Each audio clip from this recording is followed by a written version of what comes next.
Everyone, welcome to MR classes.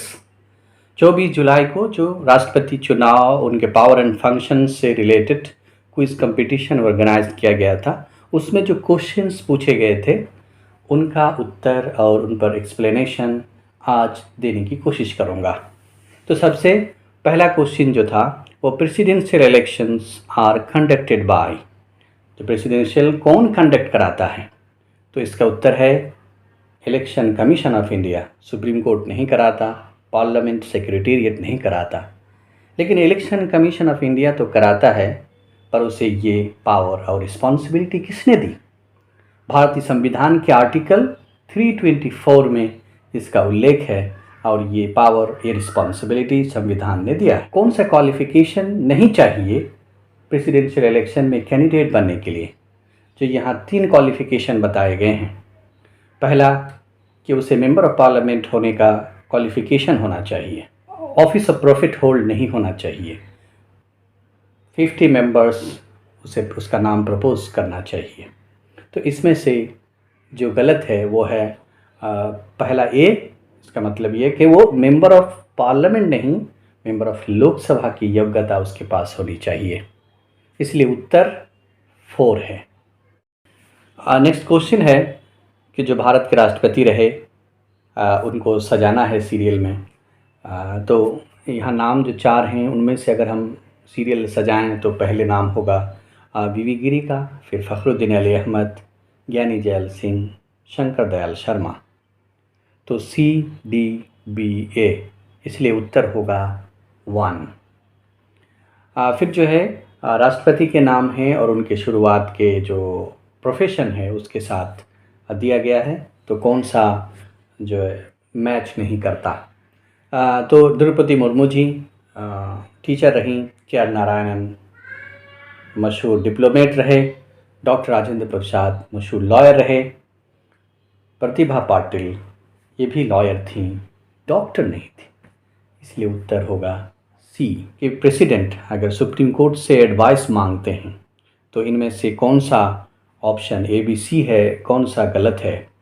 तो पहला option है कि जो सुप्रीम कोर्ट एडवाइस या ओपिनियन देगा राष्ट्रपति के लिए ज़रूरी नहीं है कि उसे माने ही। प्रेसिडेंट सुप्रीम कोर्ट से ओपिनियन ज़रूरी तौर पर मांगेगा कब? जब वो प्री कॉन्स्टिट्यूशन ट्रीटी से रिलेटेड कोई डिस्प्यूट हो। तीसरा ऑप्शन है सुप्रीम कोर्ट से जो ओपिनियन मांगा गया है प्रेसिडेंट द्वारा, किसी भी क्वेश्चन पर मांगा गया, वो अपना ओपिनियन देना ज़रूरी है। तो इसमें से गलत B और C है, इसलिए उत्तर है 3। राष्ट्रपति किसी भी ओपिनियन किसी भी क्वेश्चन पर मांगे तो देना ज़रूरी नहीं है, किसी किसी क्वेश्चन पर देना ज़रूरी है। नेक्स्ट क्वेश्चन है कि बैलेट पेपर जो राष्ट्रपति चुनाव में यूज़ किया जाता है उसके बारे में क्या गलत है? तो बैलेट पेपर में 2 कॉलम होते, 4 कॉलम नहीं होते। बैलेट पेपर में राष्ट्रपति जो कैंडिडेट होते हैं उनके नाम के साथ पार्टी सिंबल नहीं होता। बैलेट पेपर में नोटा नहीं होता। इसलिए ये तीनों ऑप्शन गलत हैं, इसलिए उत्तर होगा 1। नेक्स्ट क्वेश्चन है बिहार के चीफ मिनिस्टर नीतीश कुमार इस बार के प्रेसिडेंशियल इलेक्शन में वोट देने के एलिजिबल क्यों नहीं थे? तो यहाँ जो ऑप्शंस हैं कि वो राज्यसभा के मेंबर थे, नहीं, बिल्कुल नहीं। वो लेजिस्लेटिव असेंबली के नॉमिनेटेड मेंबर, बिल्कुल नहीं। बिहार के लेजिस्लेटिव काउंसिल के मेंबर हैं और हम जानते हैं कि लेजिस्लेटिव काउंसिल के मेंबर्स चाहे इलेक्टेड हो या नॉमिनेटेड हो, वो राष्ट्रपति चुनाव में वोट नहीं करते। पोस्टल बैलेट प्रेसिडेंशियल इलेक्शन में किसके लिए यूज़ किया जा सकता है? अगर कोई इलेक्टर फॉरेन टूर पर हो, बाहर गया हो, बिल्कुल नहीं। अगर किसी कोविड हुआ हो, उस पर भी नहीं। अगर कोई ICU में हो, तब भी नहीं। लेकिन सिर्फ उस टाइम जब वो जेल में बंद हो। तो उत्तर होगा C।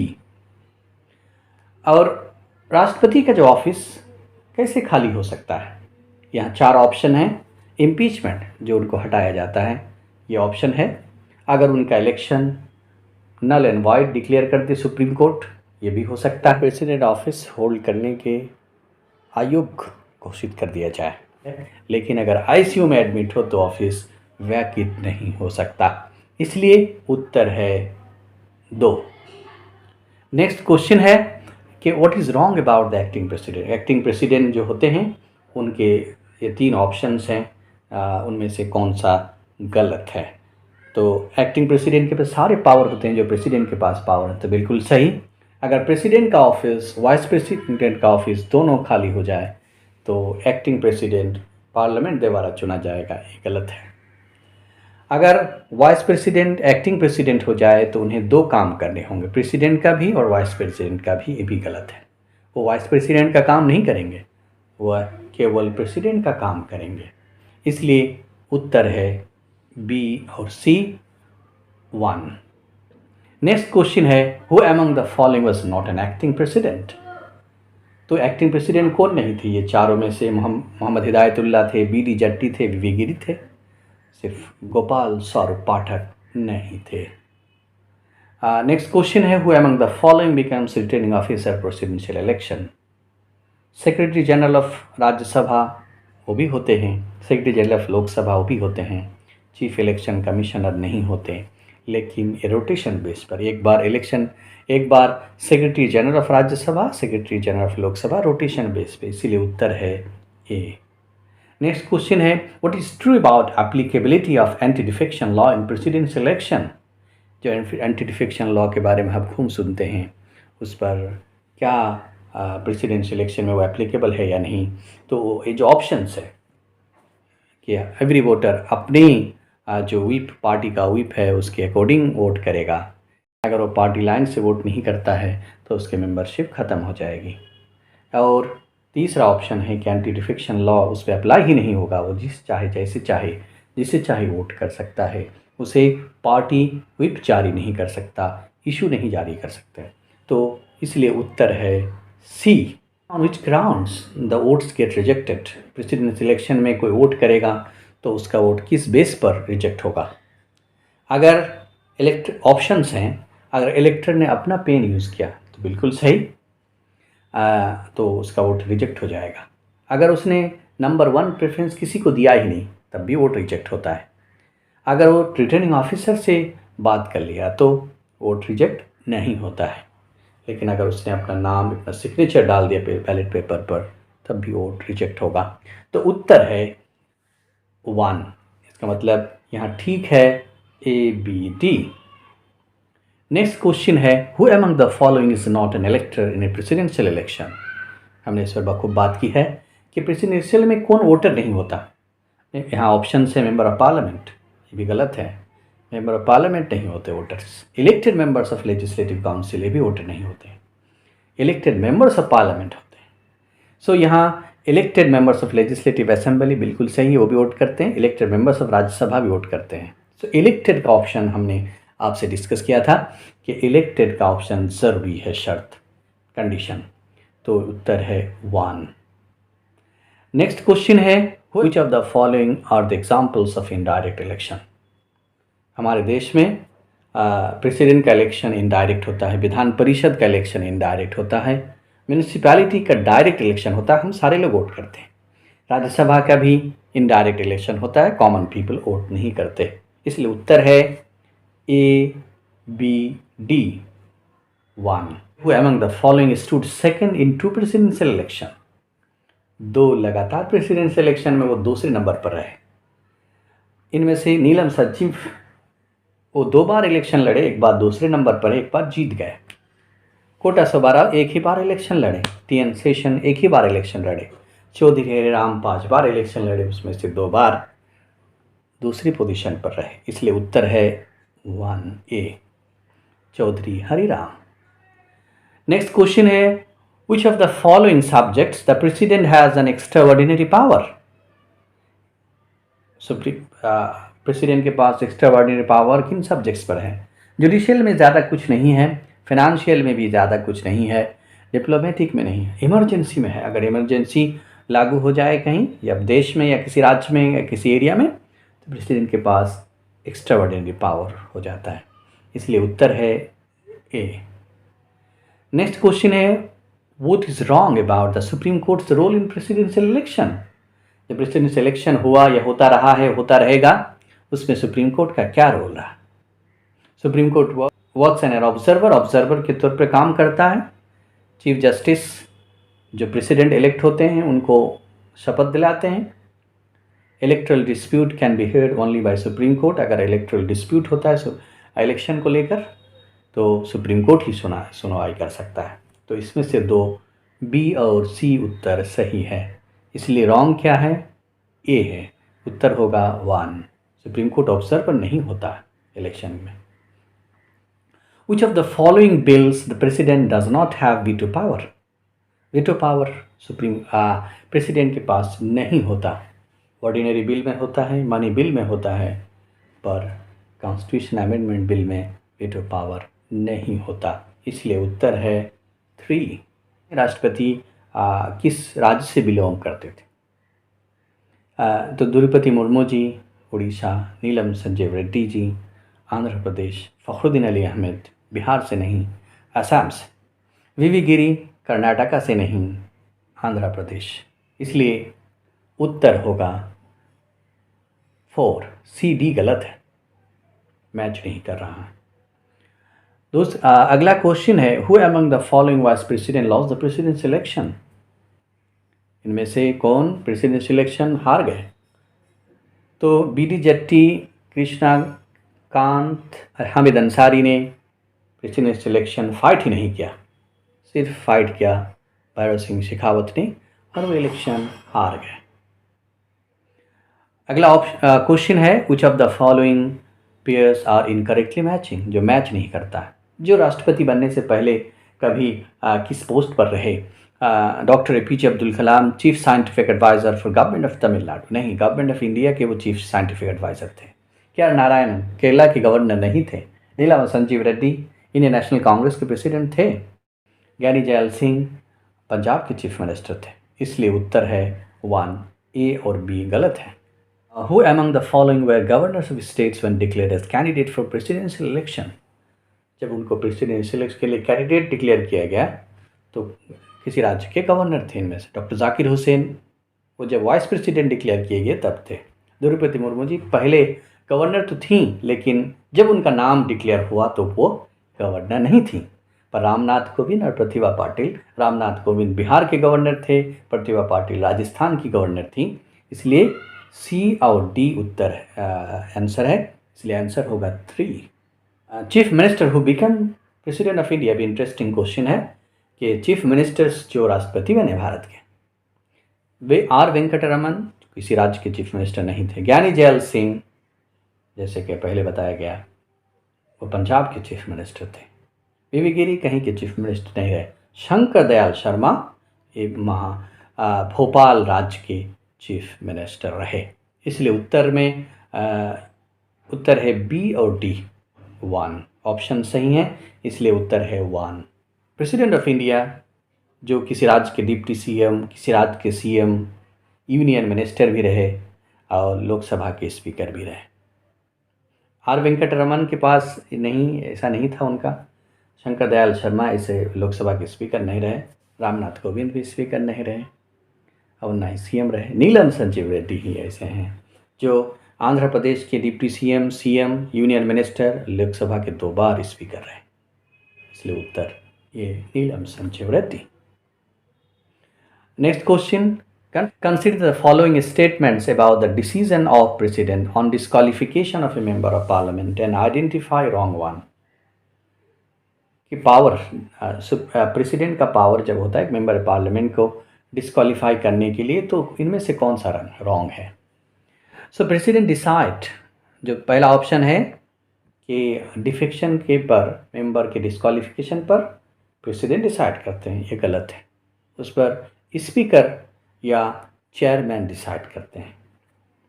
तो अदर, डिफेक्शन को छोड़कर अदर्स में डिसाइड करते हैं। तो रॉन्ग क्या है? 1 है। ये रॉन्ग है, इसलिए उत्तर होगा 1। नेक्स्ट क्वेश्चन है who among the following chief justice of India had been acting president? इनमें से ये जो 4 चीफ जस्टिस का नाम दिया गया, इनमें से कौन एक्टिंग प्रेसिडेंट थे? तो अब तक एक ही चीफ जस्टिस ऐसे रहे हैं जो एक्टिंग प्रेसिडेंट का काम किया है, वो हैं जस्टिस मोहम्मद हिदायतुल्ला और दूसरे नहीं।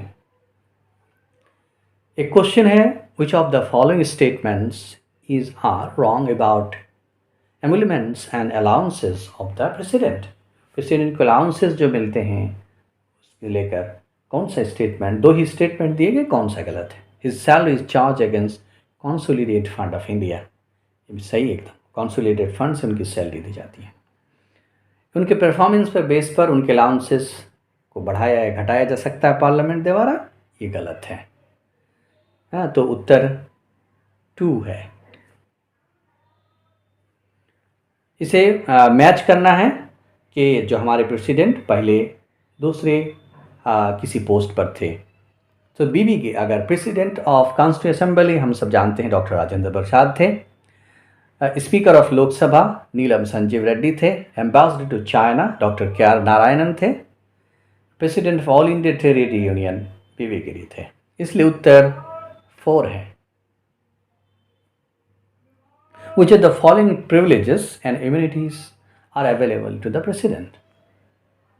So president को कौन से फैसिलिटीज अवेलेबल हैं? President can not be arrested nor imprison during his term. President को अरेस्ट नहीं किया जा सकता और ना ही जेल में डाला जा सकता है, बिल्कुल सही बात है। He has immunity from any civil proceedings for his personal acts, बिल्कुल नहीं, पर्सनल काम के से उनको इम्यूनिटी नहीं मिलेगी। इसलिए उत्तर है 2B, जो ऑप्शन है वो गलत है, इसलिए उत्तर है 2। नेक्स्ट क्वेश्चन है, who can impeach the president? Elected members of parliament? नहीं, सारे लोग, पार्लियामेंट के सारे मेंबर्स उसमें उस प्रोसेस में पार्टिसिपेट करेंगे, इसलिए उत्तर है बी। अगला क्वेश्चन है, which of the following statements is are wrong about impeachment of the president? जो राष्ट्रपति को हटाया जाएगा उस पर इनमें से जो 4 स्टेटमेंट दिए गए हैं में से कौन सा गलत है? He can be impeached only on the ground of violation of constitution, बिल्कुल सही। संविधान में बताया गया है कि वायलेशन की, कॉन्स्टिट्यूशन के वायलेशन पर ही उनको इम्पीच किया जा सकता है। दूसरा ऑप्शन है, प्रपोजल फॉर द इम्पीचमेंट में कम फ्रॉम इधर हाउस ऑफ द पार्लियामेंट, चाहे लोकसभा राज्यसभा कहीं से भी उस प्रस्ताव आ सकता है, बिल्कुल सही बात है।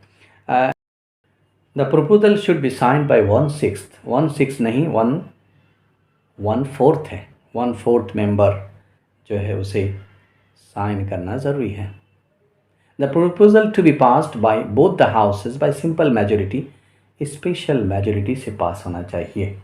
तो इसमें गलत CD है, इसलिए उत्तर 4 है। Next question, Indian president similar to the US president, which of the following items? इनमें 4 जो आइटम्स दिए गए हैं इनमें से कौन में सिमिलर है भारत के राष्ट्रपति और US के राष्ट्रपति? तो टर्म लिमिट उनका 2 है, भारत में कोई टर्म लिमिट नहीं, दोनों में 35 मिनिमम एज है, ये सही है।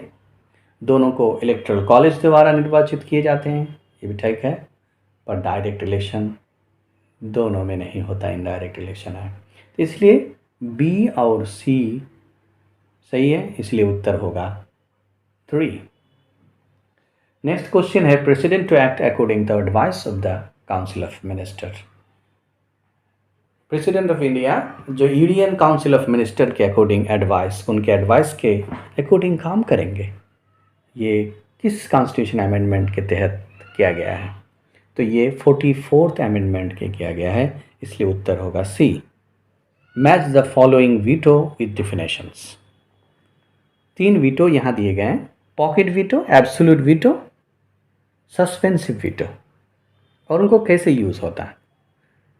जो प्रेसिडेंट बिल को पार्लियामेंट के रिकन्सिडरेशन के लिए भेज दें या प्रेसिडेंट बिल को पेंडिंग रख दें, उसे साइन भी ना करें, उसे भेजे भी ना, रिटर्न भी ना करें, विदहोल्ड कर दें, तो ये अगर हम मैच करें तो उत्तर 1 का B से होगा, ये उत्तर 1 है। Which of the following statements are wrong? ये जो शपथ से रिलेटेड है, राष्ट्रपति की शपथ से रिलेटेड कौन सा स्टेटमेंट गलत है। तो राष्ट्रपति अपने ऑफिस से जाने से पहले उन्हें शपथ लेना ज़रूरी है। चीफ जस्टिस इंडिया और उनके एब्सेंस में लोकसभा के स्पीकर शपथ दिलाएंगे, यह गलत बात है। उनकी एब्सेंस में सीनियर मोस्ट जज ऑफ सुप्रीम कोर्ट शपथ दिलाएंगे। इसलिए उत्तर बी है। 2 एंड यहाँ जो 2 ऑप्शन के साथ दिया गया है वो उस उत्तर है। ऑफिस ऑफ प्रोफेट नहीं कंसीडर किया जाएगा। इनमें से कौन से 4 हैं? यहाँ वाइस प्रेसिडेंट है, गवर्नर ऑफ ए स्टेट है, जज ऑफ सुप्रीम कोर्ट है, chief secretary of the government of India है। तो संविधान में क्लियरली बताया गया है कि वाइस प्रेसिडेंट और governor of a state profit office consider नहीं किया जाएगा, इसलिए उत्तर 1 है। नेक्स्ट क्वेश्चन है, which of the following actions required if legislative assembly of a state is dissolve. Assembly reinstate होना चाहिए या इलेक्शन हो जाना चाहिए प्रेसिडेंट इलेक्शन के लिए से पहला ऑप्शन। दूसरा ऑप्शन, असेंबली डिसॉल्व कोई फ़र्क नहीं पड़ता, प्रेसिडेंट इलेक्शन होता रहेगा। ए ऑप्शन सही है, बी। इसलिए उत्तर क्या है? 1। नेक्स्ट क्वेश्चन है, as per constitutional provisions who stays in office during the pleasure of the president. जब तक राष्ट्रपति चाहेंगे तब तक अपने पद पर रहेंगे। सीएजी नहीं, बिल्कुल नहीं। उनको हटाने का जो प्रोसीजर है वो सुप्रीम कोर्ट के जज की तरह है, इसलिए राष्ट्रपति चाहें तब भी अपने आप हटा नहीं सकते। अटॉर्नी जनरल को हटा सकते, प्राइम मिनिस्टर को भी वो चाहें तो हटा सकते हैं अकॉर्डिंग टू कॉन्स्टिट्यूशन, और गवर्नर ऑफ द स्टेट को। तो इसलिए उत्तर 3 है। Objectives of conferring pardoning power on the president. President को पर्डनिंग, क्षमा की पावर दिया गया है। क्यों दिया गया? उद्देश्य क्या है? यहाँ 4 उद्देश्य बताए गए हैं। चेक एंड बैलेंस को जुडिशियरी पर रखने के लिए, फाइनल कोर्ट ऑफ अपील राष्ट्रपति करेंगे, नहीं, ये भी गलत है। उद्देश्य है to keep the door open in order to correct judicial error and to provide relief from harsh sentence. अगर कभी कभी जुडिशरी बहुत हार्श फैसला दे दें तो उससे में ताकि उसको रिलीफ दिया जा सके उस आदमी को, विक्टिम को, इसलिए उद्देश्य। तो उत्तर है 1। Next question, what are the limitation of ordinance making power. हम जानते हैं 123 आर्टिकल में ऑर्डिनेंस पावर सुप्रीम कोर्ट को दिया गया। तो क्या लिमिटेशंस है? President can not issue any ordinance to amend the constitution. बिल्कुल सही बात है, संविधान को बदलने के लिए नहीं। Innovation of ordinance is justiciable, yes. Supreme court judiciary check कर सकता है। President can not issue an ordinance to take away any fundamental right, ये भी सही बात है। तो ये तीनों लिमिटेशंस है, उत्तर है 1। नेक्स्ट क्वेश्चन है, what options are available to the president once the bill is reserve for president's consideration. जब किसी राज्य का बिल प्रेसिडेंट के कंसिडरेशन के लिए रिजर्व कर दे गवर्नर, तब क्या क्या उनके पास ऑप्शन रहेंगे प्रेसिडेंट के पास? ही मे रिजेक्ट द बिल, यस, वो रिजेक्ट कर सकते हैं। ही मे गिव हिज एसेंट, उस पर साइन कर दे सकते हैं, और सही बात है। He may keep it reserve for consideration of parliament, parliament दोबारा इसे देखे इसके लिए रिजर्व कर दे, ये नहीं हो सकता। उनको खुद डिसीजन लेना है, पार्लियामेंट का उसमें कोई रोल नहीं होगा। He may take return, he may return the bill को रिटर्न भी भेज सकते हैं। तो सही है OABC, इसलिए उत्तर 1 है। एक क्वेश्चन है, who used pocket veto. Pocket veto इन राष्ट्रपति में से किसने यूज़ किया? तो उत्तर है ज्ञानी जैल सिंह ने एक बार किया है, उत्तर बी है। What is wrong about suspensive veto. President के पास, so money bill can be return by president for consideration of parliament. Money bill को भेज सकते हैं president. Bill passed again by the parliament, the president has no option except to give his assent. यह सही बात है।